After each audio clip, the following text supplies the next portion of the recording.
We are not here today, this fourth Sunday of Advent, to preach the news, as some people would say. And by that they mean to focus on something that is happening around us, which they would maybe consider not worthy of the gospel of Christ. I would say that the gospel message dulls if we do not take into consideration what is happening around us, the world that we know and live in. We are here to take note of everything that is going on around us, and it's changing and it's developing at mind-boggling speed. We're here to rein it in, to set a boundary around it, and to live faithfully in spite of it, adjacent to it, as well as immersed in the sea of hurting humanity. There are so many connecting points that I could draw this morning as I think about Advent and about the depth of love. I could refer to many news stories in that context that I've seen, heard, and read, and you have as well. We all have news stories. I don't do that, or I would not do that, so that we can cower in fear, but rather because we can stand up to the knowledge that love will outlast every crisis. There are far too many crises to name. You know them, I know them. I draw your attention yet again to the familiarity with which we speak of the science surrounding the COVID-19 virus, and then Delta, and now Omicron. As if we were scientists and medical professionals, we now speak with ease about contact tracing and about long COVID, about the tipping point, about PCR tests, about breakthrough infections, along with all the accompanying manifestations of anxiety and depression, PTSD, and even suicidal ideation. Most of those terms were once largely confined to the medical and to the therapeutic communities, but they've become commonplace. And as you've heard, even this morning, CUCC is concerned about that. We're weighing questions of how should we proceed, how should we move forward in the most effective and in the most caring way. And we feel that we need to do this given our commitment to all that's going on around us, and not only in this county, but in this country. We take public safety very seriously. The reason we do this is because COVID, and now it seems maybe Omicron, those infections are increasing nationally as well as in our county, Fresno County. And there can be breakthrough infections, meaning that even if we've been vaccinated, we still are not completely not at risk. So secondly, we also take that seriously because we continue our commitment to wholeness for each other as well as for the broader community, because well-being for everyone and everything is important to us. So looking just a little more closely at breakthrough infections, I saw this news report this week citing information from a CDC using this graphic. You can see it from there. Now, these statistics refer solely to nursing homes, but we can extrapolate more generally based on this information. The top line is those who are unvaccinated, so definitely those are the people at most risk. Those fully vaccinated have more protection. The second line, not as much protection as we would have hoped, right? The third line, the bottom line, are those who've received the booster shot. So that's quite a graphic. It seems like those of us who have been vaccinated, fully vaccinated, and then received the booster shot are the most protected, but still, we have to be vigilant. It is not 100%. Is it still important then to be careful, to use masks, to distance, to sanitize our mics after using it, and to take care, to be careful indoors? I would say absolutely. Would we do well to do everything within our power to not only protect ourselves, but to concretely contribute to the safety and wholeness of this community and the nation? In my view, I would say emphatically yes. Essentially, that's what we've done as a congregation since the outbreak of COVID in March of 2020. But there is no foolproof guarantee. There's not 100% safety. Breakthroughs still happen. Yes, they do. But that fact doesn't minimize all of this data.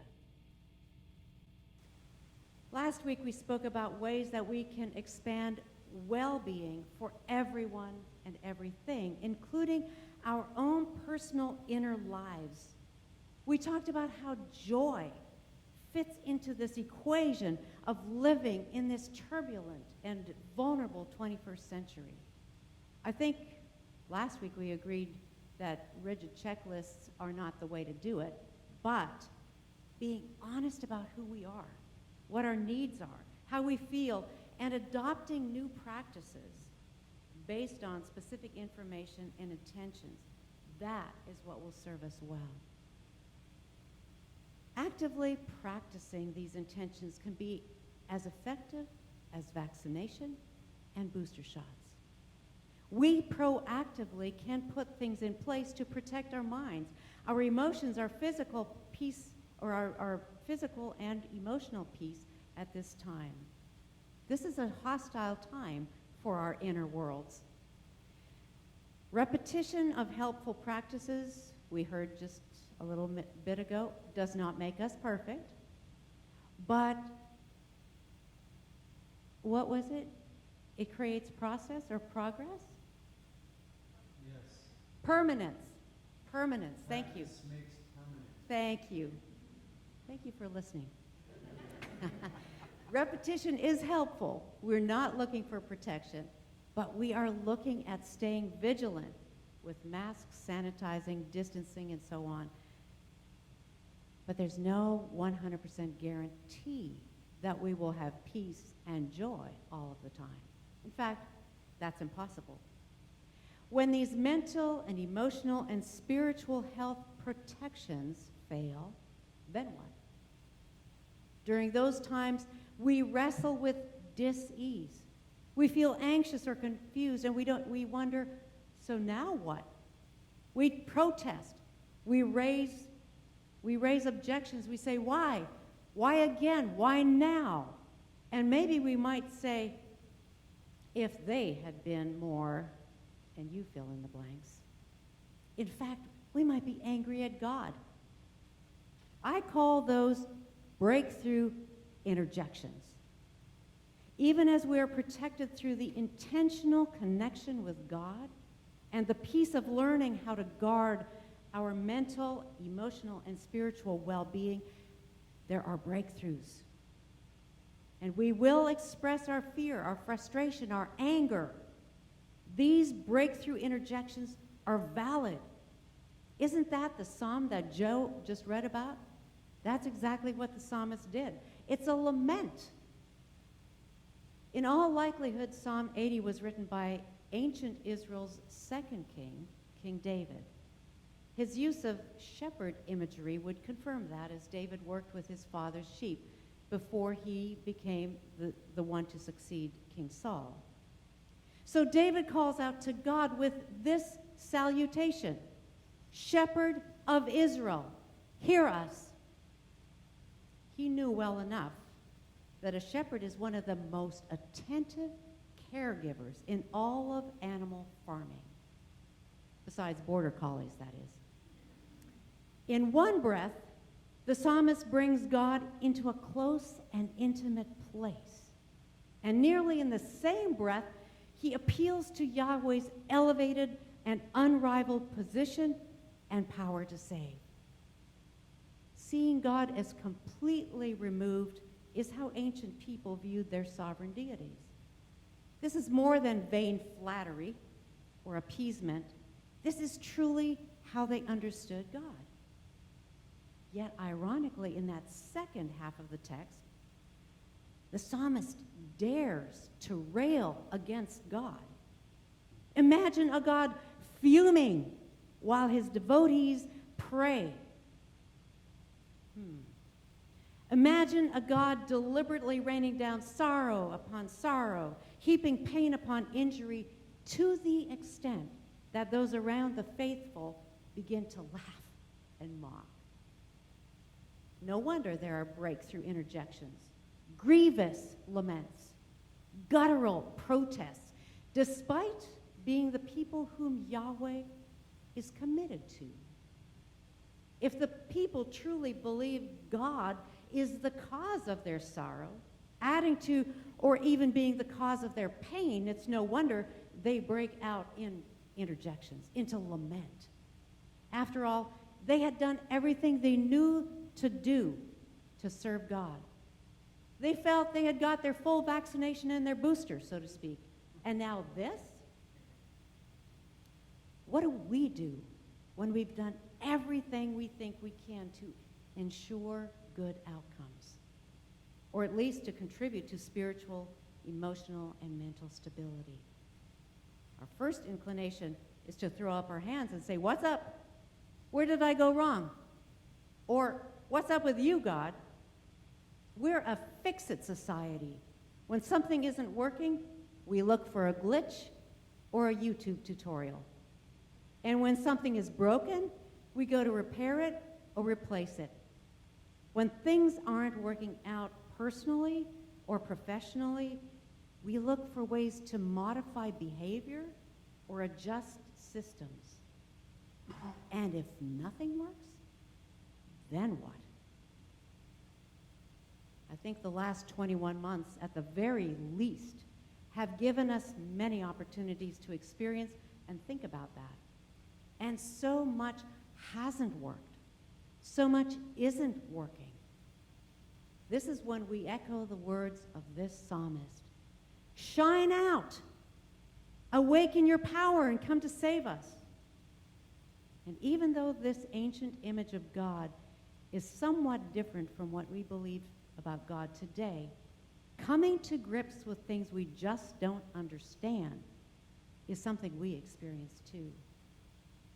We believe in a God of love, a God who actually self-identifies as love, not a dictator, not a fierce patriarch, not a ruthless prosecutor. Since Jesus came to this earth, the face and character of God has been clarified for us. We see love. We experience someone who is undeniably on our side, the side of humanity. This steadfast belief in God is near and involves all of us.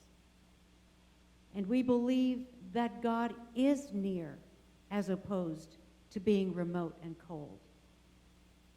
And this belief is like being fully vaccinated in this presence of this divinity. Jesus is also talked about as an advocate, a healer, the one who calms storms, the ever-present shepherd. But this Emmanuel doesn't promise to be an impenetrable fortress of protection from hard things. This healer truly has deposited antibodies of peace that stand guard within us. When the writer of the Psalms prays twice, "Return to us, let your face smile on us, and we will be saved," we can understand that prayer. Ever since Jesus came to earth, after his coming was foretold, and he was introduced as Emmanuel, God is with us. Since that time, we have seen the face of love. The face of God smiles on us as Emmanuel. What that psalmist from the ancient time could only hope and pray for, we recognize as truly being the God we know and trust because of our experience with Emmanuel. We as a church fellowship will continue to do our best to take scientific findings seriously, and to make decisions that are for the good of all, inside and outside of the church. On a spiritual and emotional and mental level, it is possible to be aware of all of these elements that militate against our peace, to place a boundary around all of that, and still to admit that we are often up against so much that it's way beyond our wherewithal to handle. We are often at the end, sometimes even at the end of our resolve to seek solutions. We're at the end of our physical strength, our emotional resiliency. And quite frankly, sometimes the pain is so intense, it feels like hell. That statement stands alone. This is what we feel and experience, and I will not argue against that. Another statement stands alone, and this is it. God will meet us. This is the very meaning of Emmanuel. The God of love is with us, not distant, not removed, not judgmental, not uninvolved, but with us. We stand, we wait, we breathe, we pray.